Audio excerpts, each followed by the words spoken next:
Okay, so thank you so much for joining us. This is the Policy Leadership Academy, brought to you by Best Start Region 5. We are so pleased that you could join us. As you may know or may not know, the Policy Leadership Academy will be going on for the next 12 weeks. And we have a speaker plan for each week, except for the second to the last, that will be a dark day where we will not be meeting. So welcome to Module 1. We're so happy that you're here with us. And make sure that you, if you're not speaking, that you mute yourself.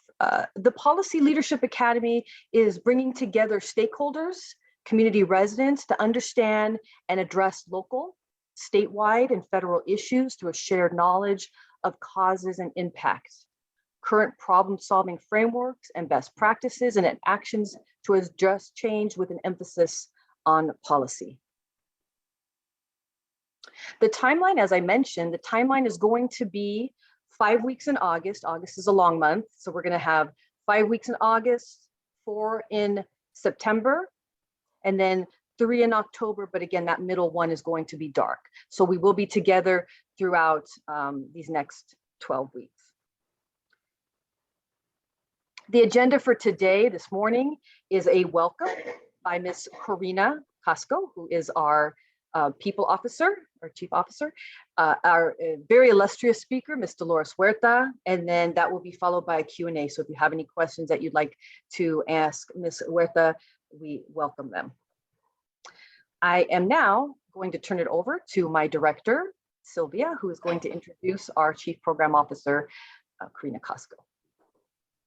Good morning, everyone. Thank you for joining us today. So excited to be here, kicking off our second cohort of the Policy Leadership Academy. And this morning, as Tracy mentioned, we have Corina Casco with us. She's our Chief Program Officer at Children's Bureau. She's been with Children's Bureau since 2018, excuse me. And Corina has a 15-year career in child welfare arena. She was previously a Wayfinder Family Services as Chief Program Officer for over 11 years. During her time at Wayfinder, the agency grew its contracts from 10 million to 20 million. She added 6 group homes, a medically fragile residential program, and shelter care. She also took the program lead of a merger transition with another organization. Prior to Wayfinder, Corina worked as a regional administrator at McKinley Children's Center, a chronic care social worker at the Children's Clinic, and as a foster care social worker / clinician at Concept 7 Family Support and Treatment Center. For the last 7 years, she has also been an adjunct guest lecturer at UCLA's Luskin School of Public Affairs, where she teaches several courses to MSW graduate students. Corina holds a BA in political science and a BA in sociology from the University of California at Irvine, and has a master's of social work from the University of Southern California. Corina, thank you so much for being with us today. And I hand it off to you. Thank you so much, Sylvia, and thank you, Tracy, for the nice words. Again, my name is Corina Casco. I'm the Chief Program Officer, and I would like to welcome and say good morning to the cohort today. And thank you, Best Start, for working in collaboration with Children's Bureau to create this space to discuss civic engagement. And thank you all for being here and allowing yourselves to connect on a deeper level and being present and really taking up space. Your presence really matters. You are the foundation to civic engagement. Your voice is the instrument that will create growth and progress within our communities. Your actions will create ripple effects that will strengthen our families and our children. And your journey throughout this academy will create resilience and healing for the communities. And as you absorb the words of our guest speaker, think about how your involvement will assist our communities to be heard and seen. Not only feel heard and seen, but be heard and seen. Your impact as a leader truly matters, and it really makes a difference. So again, welcome to such an amazing discussion. And again, thank you all for being part of this cohort. And thank you, Sylvia and Tracy, for putting this together. Thank you so much, Karina. And I'm going to go back to my screen to share once more. And let me share my screen.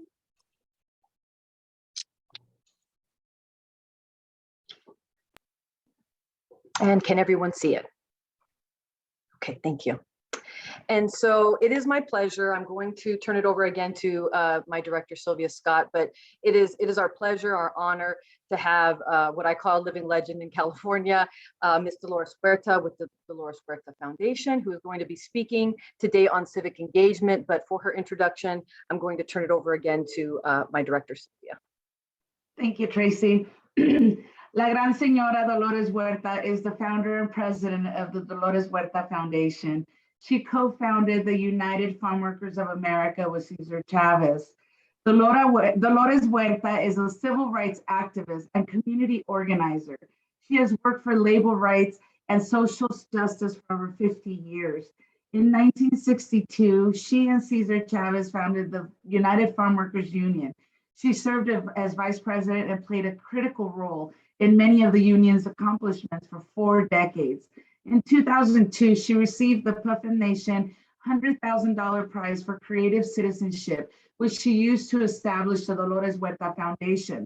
Dolores Huerta Foundation is connecting groundbreaking community-based organizing to state and national movements to register and educate voters, to advocate for education reform, to bring about infrastructure improvements in low-income communities, to advocate for greater equality for the LGBTQ community, create strong leadership development. She has received numerous awards, among them the Eleanor Roosevelt Human Rights Award from President Clinton in 1998. In 2012, President Obama bestowed Dolores with the Presidential Medal of Freedom, the highest civilian honor in the United States. We are so honored and so blessed to have La Gran Señora Dolores Huerta with us. Please help me welcome her this morning. Buenos dias, everybody. So glad to be here with you, and thank you for that beautiful introduction. And we're going to be talking about my favorite subject, okay, which is civic engagement. And I was so blessed when I was 25 years old that I met this wonderful man named Fred Ross Sr. Write that name down, you guys, Fred Ross Sr., R-O-S-S.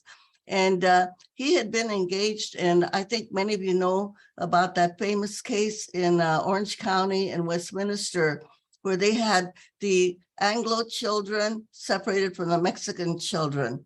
And the schools with the Mexican children were very inferior to the other schools. So so Fred Ross was hired to desegregate the schools. So he went down there. They were all farm workers at that time. They were all orange groves down there in Orange County. That's why they called it Orange County. Okay, and he met with the Latino families there, casa por casa, house by house, talking to them about how they could solve this issue. And we call it house meetings, una junta en cada casa. Okay, something like Tupperware parties, I think, or jewelry parties. Some of you may have been to those. So after meeting with people on little by little, familia by familia, they all came together and they started a voter registration drive, and they were able to take over the school board. But the main thing is that they were able to desegregate the schools. And there's a movie about that called Mendes versus Westminister. You may have heard of this lady, Sylvia Mendes. She was just a child then, but her family actually filed that lawsuit. Unfortunately, in that documentary, they don't give a lot of credit to Mr. Ross, Fred Ross, but he's the one that organized the families. And I was very lucky to meet him. I grew up in Stockton, California, which is between Sacramento and San Francisco. And there, Mr. Ross, he showed us how to do this kind of work. Then the next thing he did after he desegregated the schools, he went to Los Angeles. And there he organized the people in East LA And they were able to get the first Latino elected to the city council, a man named Eduardo Roybal, okay? The first Latino in Los Angeles to get elected to the city council. Then from Mr. Roybal, then went on to the Congress of the United States, the first Latino in California to go to the US Congress. And this was all done by the people themselves. They registered people to vote. They brought in health clinics. They brought in street lights. They fixed the sidewalks and got many houses connected to sewers, things like that.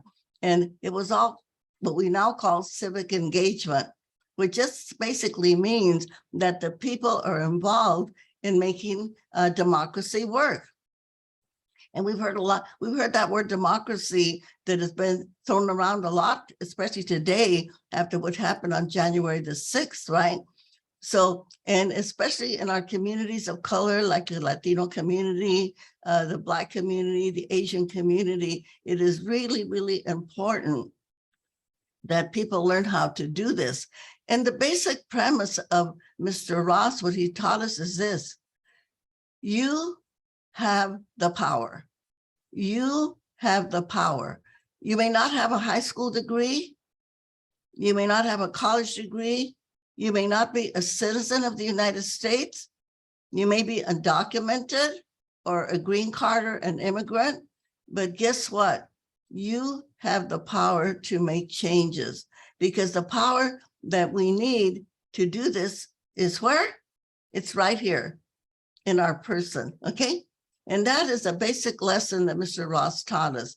So in Stockton, California, we started a chapter of that organization that Fred Ross started in Los Angeles. It was called the Community Service Organization, CSO. Under the auspices of that organization, we changed a lot of laws in California. Many of you may have been the benefits of the laws that we have changed. Number one, that you could get your driver's license in Spanish, that you could vote in Spanish. A big one, a big law that we passed then, this is way back in 1963.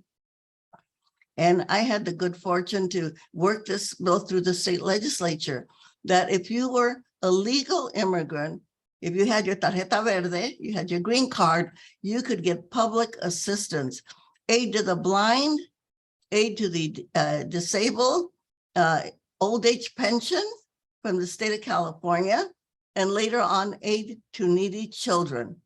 If a family was not earning enough money to support their children, they could go to the state and get money. Today, there are over 15 million people who are not yet citizens, but they can get public assistance. This was all done by the Community Service Organization, the CSO.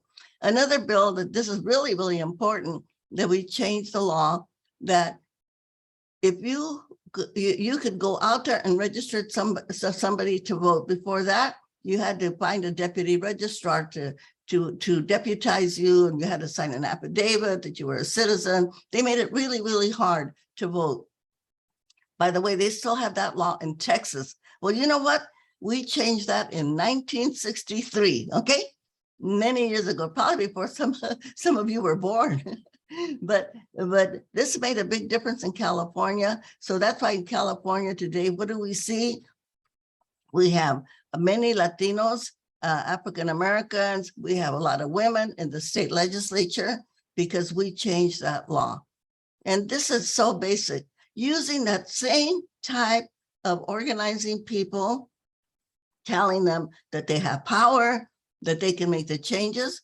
We use, Cesar Chavez and myself use that same method to organize farm workers in California for the United Farm Workers of America. And guess what? Today, let me tell you about the laws that we changed on the farm workers, okay? Farm workers before, they didn't have, they couldn't get unemployment insurance. They didn't have the right to organize. But we organized the farm workers, and many of you know that the farm workers went on strike. Many of the farm workers went to the cities. They started a boycott of grapes and of lettuce and of gala wine, and we won. And so the farm workers, not only that, but we got a law that they have to have toilets in the fields. Yes, excusados en el campo, no? They had to have toilets in the field, especially for the women. They had to have the cold drinking water. They had to have rest periods. The farmers got unemployment insurance. So when they were out of a job, they could collect a check. And of course, the right to have a union. So, and this was all done por la gente, con la gente. The people themselves are the ones that did all of the work to make this happen. So this is what civic engagement is. People getting out there, going out there, registering people to vote, knocking on doors, making sure that people vote, electing good people to the legislature in Sacramento, electing good people to the Congress that will support us. One of the big laws, by the way, that we passed when I was with the union, and again, I worked that law. I was in Washington, D.C. for 4 months, left my family in California, went to Washington for 4 months, and we passed the amnesty bill in 1986, La Ley de la Amnistía. Millions of Latinos got their legal status. I'm sure that some of you in your family probably got your legal status when we passed that bill in 1986, La Ley de la Amnistía. A lot of people gave President Reagan the credit for that bill. No, it wasn't President Reagan. It was Howard Berman, a congressman from California, Senator Ted Kennedy, que descansa en paz, may he rest in peace, Peter Rodino from New Jersey, okay? These are the people, the main people. Oh, and Schumer, Senator Schumer, who is now the head of the Senate. Back then he was just a congressman. They are the ones that really worked to get this bill through the Congress, okay? So you tell your people out there, eran los demócratas. It was the Democrats that passed that bill, okay? Reagan signed the bill because he was the president, but we had to put a lot of heat on him, a lot of pressure on him to sign that bill. And that, by the way, when I say put the heat, that is what we call advocacy. Because once people get elected, you also have to put the pressure on them. You have to send them emails. You have to send them phone calls. Just recently, as you may know, we just passed a bill in California that all undocumented people are going to have health care. All undocumented people are going to be covered by Medi-Cal here in California. And when that bill was in trouble, we got a call from Dr. Arambula. He's a doctor and he's a legislator from Fresno. He's in the assembly. And he said, I need help. So what did we do? We mobilized the Dolores Huerta Foundation. We mobilized, and in 1 week, we got 4,000 postcards to the governor, okay? 4,000 postcards to the governor. And we took them to Sacramento and we gave them to the governor's staff, okay? So that's what we call advocacy, abogando por las leyes. That means we have to be active in that. We have to send postcards, we have to send letters, we have to send emails, we have to do phone calls to advocate for the laws that we want. So this is what democracy is. Democracy is working from the ground up. Now, the good thing is, guess what's happening in 2022? Elections, okay? We have elections going on right now. So somewhere in your area where you live, there are elections. There's elections for school board. We need good people on the school boards so that they can teach our history, the history of the people of color in our school books. The fact that before 1848, guess what? 1/3 of the United States was Mexico. Kids don't know that. We need that taught in our schools. We have to have ethnic studies, women's studies, labor studies, civic studies in our schools. So we don't find out who's running for school board. Make sure that somebody that's running for school board is somebody that is going to be teaching the real history of the United States of America to the students. Who's running for the city council, board of supervisors, the state assembly, the state senate, the Congress, and of course, the House of Representatives and the Senate. People need to know that. So I want to invite you, because this is a really perfect time. If you haven't been involved, or members of your family or your neighbors or your friends, if they haven't been involved in civic engagement, now is the time to do it. Because the best way to learn, volunteer for a campaign. There are people running in your area for these different positions. So go down to the headquarters of one of the candidates and say, I want to volunteer. You can make phone calls, you can pass out literature, you can stuff envelopes, or you can actually do the best thing. And this is the way that I learned my civic engagement, going door to door, knocking on doors, talking to people, getting them registered to vote, telling them why it's important for them to vote, why it's that they have to know that their vote matters. There are many elections that are won or lost like with 5 or 10 votes, okay? Really. And one of my friends just lost her school board election by 8 votes. Ocho votos, okay? So, you know, please, I mean, I would make this part of your curriculum. As I saw that you're going to be having these sessions from now till October. And October, of course, October 10th is when the mail-in ballots are going to be mailed to people to vote. So you have time. I would say that all of the people in this cohort that we're in right now, you should go out there, volunteer, go door to door, and then come back and give a report of what your experience was.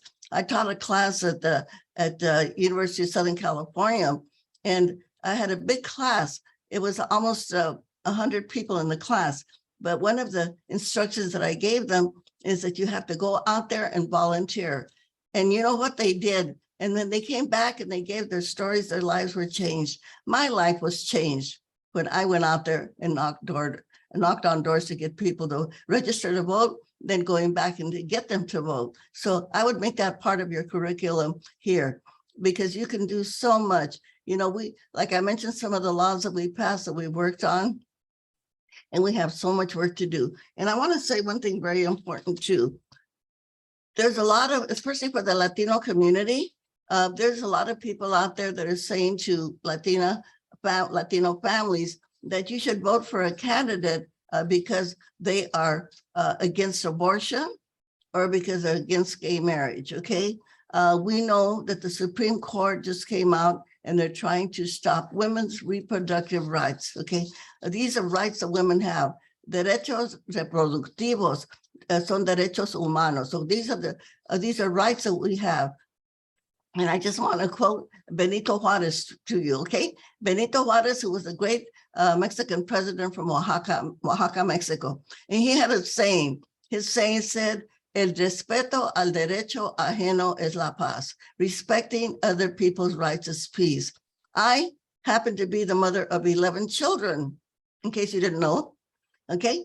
My daughter, Juana, has dogs and cats instead, okay? She's not going to have any children. I respect my daughter's choice. And I, as a mother of 11 children, I don't have any right to tell any woman right now, you should have 11 children, okay? How many children you want to have or not have, that is your human right. That is your human right. And so we have to say to people when they're confused on this issue, because they say to people, don't vote for the Democrats because they are pro-abortion. You know what? We should never let religion and politics mix. You know, this is a whole separate issue. And so many Latinos vote against their own self-interest. They vote against the people who are trying to help them because of this issues of abortion or the issue of gay marriage. Again, who you love, who you want to live with, who you want to marry, that is your human right. And nobody, no politician, no religious leader should have that. God never gave them the authority to say to you who you should love, who you should marry, how many children you should have or not have. So be sure and carry this message to your friends and your relatives so that they will not get confused and vote the wrong way, vote against their own self-interest because they're telling them to vote on the issue of abortion, okay? So anyway, I've talked for quite a while. I'm sure people have some questions, and please feel free to disagree with me, okay? Thank you so much, Ms. Huerta. Does anybody have any questions? If you have any questions, you can either put them in the chat and we can read them for you, or you can take yourself off mute. As we go through this cohort in the next 12 weeks, you'll see that you'll have a wide range of different kinds of speakers. So as Ms. Huerta said, sometimes you'll agree, sometimes you're not. we can have a discourse and we can have a friendly, respectful discourse. There's nothing wrong with that. So is anybody wanting to have anybody wanting to take themselves off mute or putting in the chat? I'm looking in the chat. I did want to say, number one, thank you again for being here with us. You're a role model, not just to Latinos or communities of colors, but you're also a role model for women. And as a Latina women, we are still experiencing a lot of the, inequities when it comes to the job force, when it comes to pay. What is your advice in terms of not just going out to, fight with the politicians, because the reality is a lot of the politics and courts and judges, there's so many that, they outnumber the females are outnumbered by males. But locally, or at least at a local level, what do you recommend that we do as community advocates for something like that? Well, always try to see where people follow the money. Where are people getting their money from? And then find out where the different candidates, where they stand on these different issues, on the issue of workers' rights, women's rights, our civic rights, find out where they're at. We know we have a lot of issues like global warming right now. And we want to make sure that the people that we elect are not supported by the oil companies. They're not supported by the realtors that are having so many people that are homeless right now. So find out where they stand on these different positions. And that is how we know who to vote for. And yes, we need more women. We did one of the organizations I work with, the Feminization of Power. Feminist Majority, we did a Feminization of Power campaign. And in that 1 year, we got 30 women elected to the California State Assembly. And guess what? We got the largest number of Black, Latina, and Asian women ever elected in the State Assembly of California. So yes, we need to have women in power. Coretta Scott King said, we will never have peace unless women take power, okay? And so we know that we have to support women. But again, we have to find out what their stand is. There might be a woman, but she's not a feminist. She might be a woman, but she believes in male power, not women power or feminist power, right? So we have to see where people are coming from, when we support them. But again, I want to just say to all of you, if you haven't gone out there and done that hard work of going door to door, you need to do that. Please volunteer for a campaign and then give a report back to the group and see how it went. I think somebody has their hand up. Yeah, Miss Huerta, Sean Twain, excuse me if I pronounced it wrong, has his hands raised. And then we also have two comments in the chat. So I'll read them after Mr. Cannon. Thank you, Tracy. Ms. Huerta, my name is Sean Cannon. I'm here representing Senator Wilk. I'm his field representative. And I don't have a question. I just wanted to say thank you so much for coming here. I'm 22 years old. I think I'm one of the youngest people to ever hold a position like this.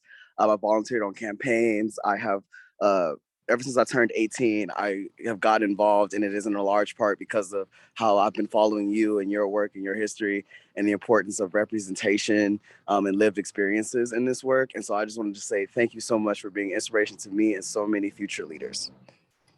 Well, thank you very much. And we have a couple comments. The first one is Josie. She has, it looks like it's a two-part. Her first is, Miss Dolores, how did you handle those colleagues or comrades that supported the opposing side? And then her second question, well, let me ask that one first. So how did you handle comrades or colleagues that supported the opposing side? Well, you can talk to them. The main thing is that don't get angry with them. They're not ready to hear the message yet.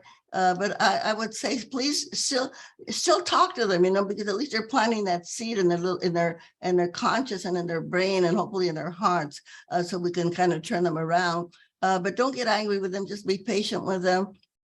And they say sometimes it takes you have to deliver the message 7 times before people get it. Okay, so we just have to be patient. Her second question, Josie, again, was what advice would you give to someone wanting to participate in civic advocacy that have no experience or perhaps don't speak the English language? Thank you, Josie.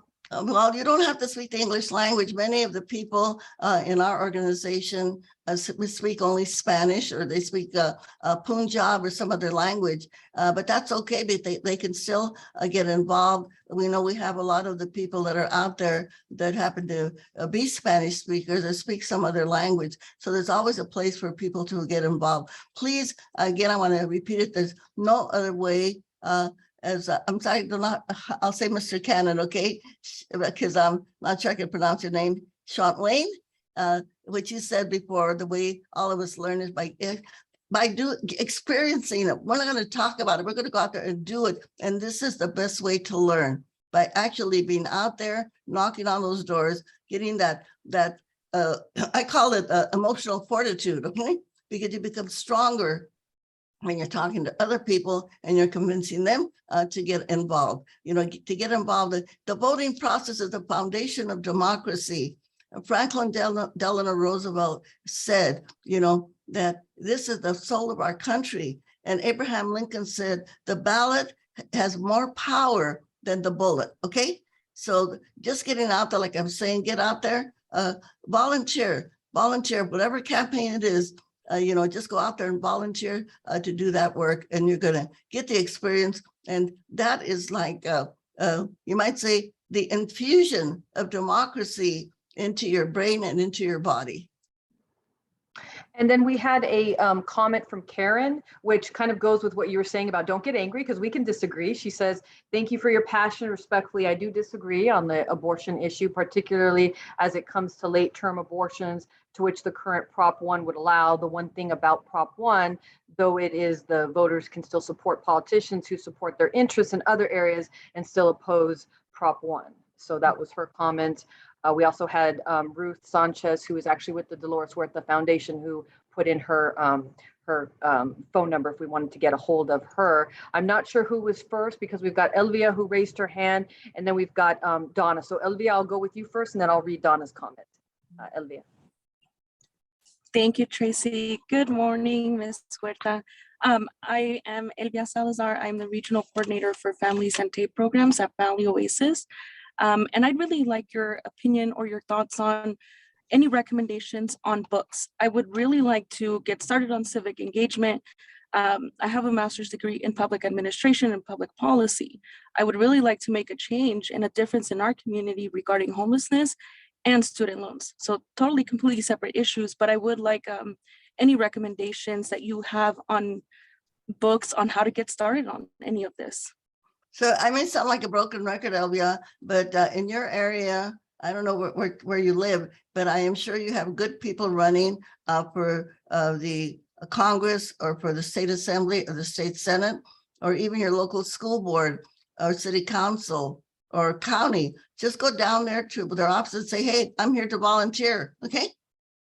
I'm here to volunteer, and they will give you assignments. And the assignment that I always say is the best one to learn is just going door to door and getting people to vote. We have plenty of time between now and October 10th. And I say October 10th because that's when the mail ballots hit, when they arrive at people's homes, until we can teach people how to vote. And a lot of people in our community, especially the Latino community, they get their ballot and it's got all these names on there, and they have all these names of all these judges, and they get really confused. But we have to say to them, it's not an examination, okay? So they don't have to vote on everything. They can leave it blank, the things that they don't, because when they get that ballot, se asustan, they get scared, you know? And they say, no quiero quedar mal. And they think they have to mark everything. We say, no, you don't have to do that. What you don't know, just leave it blank, and be sure then put a little circle instead of a check mark. You know, make sure that you sign your name on your ballot the way you have it on your driver's license, or if you have to go down and re-register, if you move, you have to go re-register. All of these laws that people have to learn. And so this is our job, to let them know this is what you have to do to vote. Remember, voting is the foundation of our democracy. So if you get out there and you help people vote, that is your civic engagement, that is your duty, and you are then building those building blocks, los ladrillos de la democracia, okay? We are building those bricks of democracy that we need to save our country, literally, right now, because our democracy is under attack. Thank you. You're welcome. Ms. Huerta, in the comment, we have Donna Gaddis. Thank you so much, Ms. Huerta. Any advice on how to handle the fear of the COVID vaccine in the Latino community, the effect of COVID on people of color in the AV? Most of us here are in the Antelope Valley High Desert, outside of, right below Bakersfield. The effect of COVID on the people of color in the AV has been devastating. So she's asking how to handle the fear of COVID vaccine in the Latino community. Well, we have been doing many vaccine clinics. Our foundation, the Dolores Huerta Foundation, we have vaccinated over 8,000 people, and we are doing vaccine clinics every weekend. We've done like things 3 or 4 up there in the Antelope Valley also. And we just have to say to people, get vaccinated, get boosted, wear your mask, okay? And in fact, a lot of our people, they have shields. When they go door to door, they wear shields, and always wear your mask. The mask is the best protection. And I know that it's sometimes uncomfortable, especially because of the heat and all that. But if we go out in the early morning or in the evening, it's not as bad. But you know what? It's a sacrifice that we have to make for democracy. But if we wear our mask, we will be safe. I have one of my daughters got COVID, and I didn't know it. And we drove together for about maybe 45 minutes in the car, but because she had her mask on, I didn't get the COVID, okay? And I had my mask on, she had her mask on. So the mask, as Dr. Fauci always says, that's the best way to protect ourselves when we do this important work. Thank you, Ms. Huerta. And so I just put in the chat, if anybody has any questions, again, at this time, if you don't want to take yourself off mute, you can put your comment or question in the chat. So I'm just going to give everybody a couple seconds to see if anybody has any comments. And thank you so much for all the questions and comments so far. It's been really engaging. We appreciate that. Well, I would like to end it and ask everybody maybe if they could unmute, because I'm going to ask you all a question, and I know you know the answer. And the question I'm going to ask you is, who's got the power? And I want you to say, okay, wait for me. I'm going to ask you who's got the power, and I want you to say, we've got the power. And then when I say what kind of power, I want you to say people power, and we can do it all together. And by the way, many of the people that we organize have been elected to city councils and school boards, you know, and recreation positions and all that. So, and these are people that, like I said before, don't have a high school diploma. They speak very broken English, but we've been able to get them elected. We went to a meeting in our local recreation center, and there was a little plaque. And when I looked at the names on the plaque, guess what? The majority of them were just we call them our vecinos, the people that we organized, and they got themselves elected. You know, the majority of them came out of our group. And so this is it that people have to understand. You don't have to have a college degree, but you can serve on your school board, on your city council, you know, and yes, and then you can run for the state assembly or the state senate. Okay, so we can do it. Okay, the two questions. Who's got the power? We've got the power. What kind of power? People power. Okay, I'm going to ask the question, and all of you answer. Who's got the power? We got the power. What kind of power? People's power.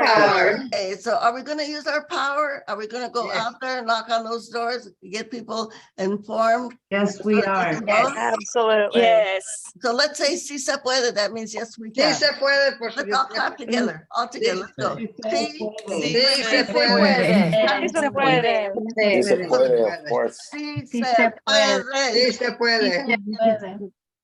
Muchas gracias. Thank you very much. Can I ask a question, please? This is Commissioner Sarah. Senora Huerta, can you give us your phone number or your email so maybe we can get in touch with you if we have other questions or other things that we would like to speak with you about? Sure. Okay, our website is doloreshuerta.org. DOLORESHUERTA.org. Okay. Oh, that's okay. That's our website. Okay. Thank you very much. You're welcome. God bless you.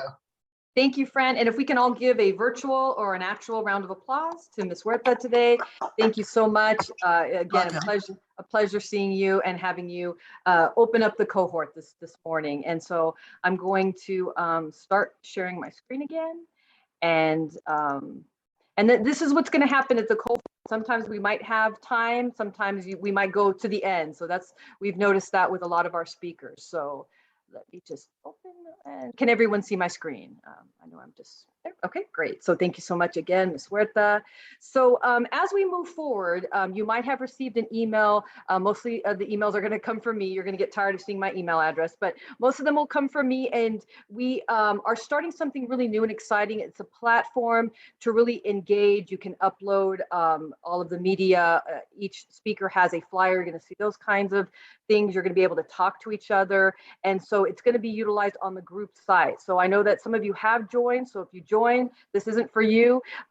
If you haven't joined or you don't know how, or you didn't get the email me and let me know, hey, Tracy, I didn't get that email. So I will send it to you and make sure, and I can walk you through it.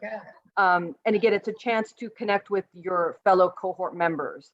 And as I mentioned, we are going to be going through till October. So it's a really excellent way to connect. We'll ask questions. It'll be interactive. So again, that's our group site. It doesn't cost me money. We're not selling anything. It's just a chance to interact with each other.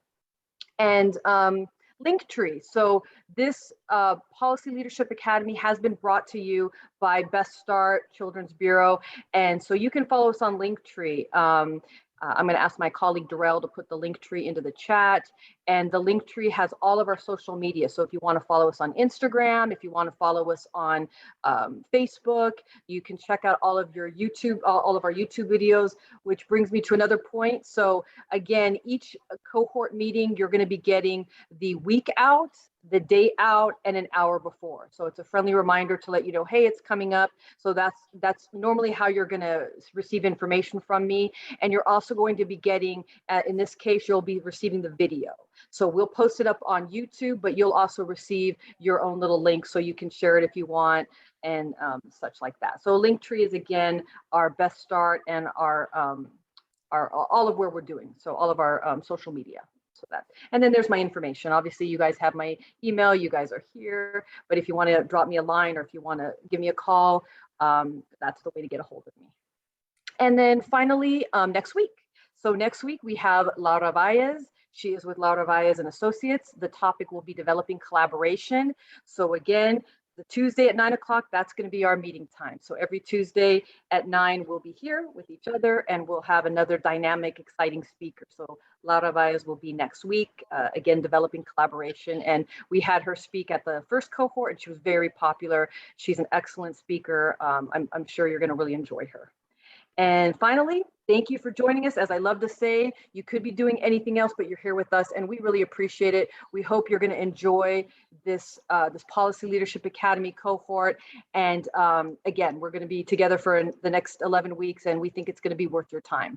So thank you so much. And we're giving you some time back and hope to see you next week. And again, thank you for joining us. Thank you. Thank you, everybody. Muchas gracias. Thank you. Thank you very much for having this cohort. Thank you. Thank you. Thank you, Fran. Thank you so much. It was very helpful. Appreciate it. Thank you, Karen. God bless you all. God bless you all and God bless you. America. Thanks, Fran. Thanks, Fran.